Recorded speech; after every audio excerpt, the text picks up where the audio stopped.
வடமாகாண முஸ்லிம்கள் அவர்களது சொந்த இடங்களில் இருந்து LTTE அமைப்பினரால் பலவந்தமாக வெளியேற்றப்பட்டு இன்றுடன் 25 வருடங்கள் பூர்த்தியாகின்றன. இனி இது தொடர்பான ஓர் கண்ணோட்டம்.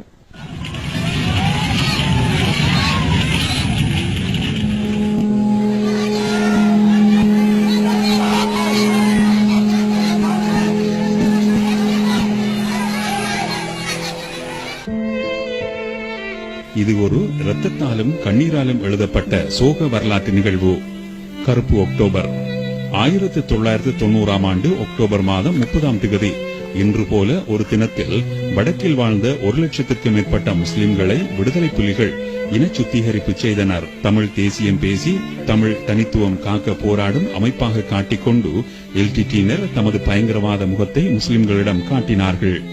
முஸ்லிம்கள் புலிகளை பயங்கரவாத குழுவாக 1990ஆம் ஆண்டு மிக தெளிவாக கண்டுகொண்டனர்.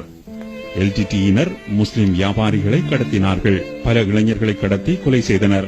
படிப்படியாக உச்சகட்டமாக அனைத்து முஸ்லிம்களும் 1990ஆம் ஆண்டு அக்டோபர் மாதம் 30ஆம் தேதி யாழ்ப்பாணம் ஒஸ்மானியா கல்லூரிக்கு வருகை தர வேண்டும் என்று LTTயினரால் உத்தரவு பிறப்பிக்கப்பட்டிருந்தது.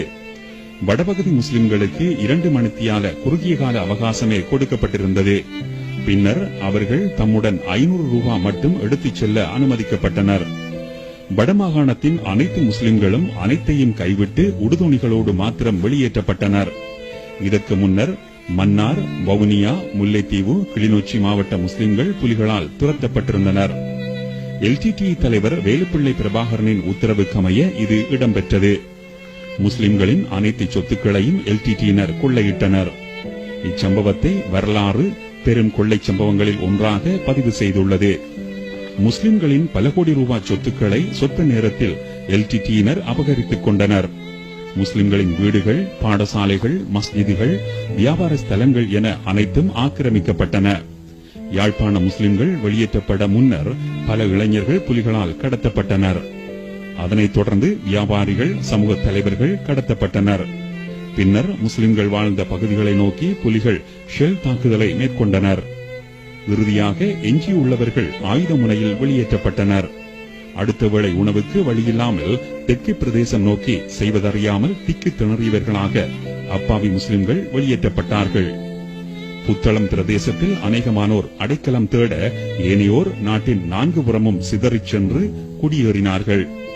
இன்றும் புத்தளத்தில் ஆயிரக்கணக்கான வடபுல முஸ்லிம்கள் வாழ்ந்து வருகிறார்கள். விடுதலை புலிகள் வடக்கை போன்று கிழக்கு மாகாணத்திலும் முஸ்லிம்களுக்கு பல துன்புறுத்தல்களை கொடுத்தனர். 1990ஆம் ஆண்டு ஆகஸ்ட் மாதம் 3ஆம் தேதி காத்தான்குடி பள்ளிவாசலில் தொழுகையில் ஈடுபட்டிருந்த 105 முஸ்லிம்களை அதே இடத்தில் கொலை செய்தனர். அதே வருடம் ஆகஸ்ட் 12ஆம் தேதி ஏறாவூர் பள்ளிவாசல் மீது பயங்கரவாத தாக்குதல் மேற்கொள்ளப்பட்டது. இதில் உயிரிழந்தோரின் எண்ணிக்கை 168 ஆகும். வடபுல முஸ்லிம்கள் இந்த இருள் சூழ்ந்த யுகத்தை இன்றும் பெரும் கவலையுடன் நினைவு கூறுகின்றனர்.